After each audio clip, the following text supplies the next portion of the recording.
So a triangle has a height of 6 centimeters and a base of 8 centimeters. And if we decrease both of these by the same amount, let's say x, right?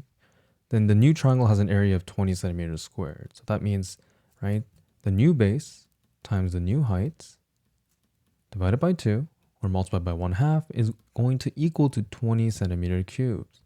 Right? So in order to solve for this, right, we need to solve for x here. Right? So then let's multiply both sides by 2 to get rid of the fraction here. Then we can get 8 minus x, 6 minus x is equal to 40. And expanding this out, we end up getting, this is 48 minus 8 minus 6. So that's going to be minus 14x plus x squared is equal to 40. Right? Bring the 40 over to this side and you get this. You get 48 minus 40. So that's going to be plus 8.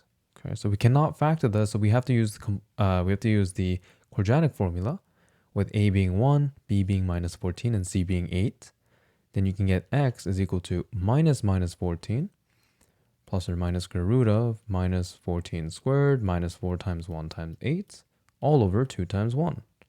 Okay, so plugging that into a calculator, you can get approximately these two values. Right, but notice that if we choose 13.4, right, 8 minus 13.4 and 6 minus 13.4 will be negative side lengths, right? So we cannot use this. Okay, so we use 0.6, so the new dimensions, right, the new height, h1, is going to be 6 minus 0.6, so that's 5.4. And the base is going to be 8 minus 0.6, which is 7.4. Right, they're all centimeters.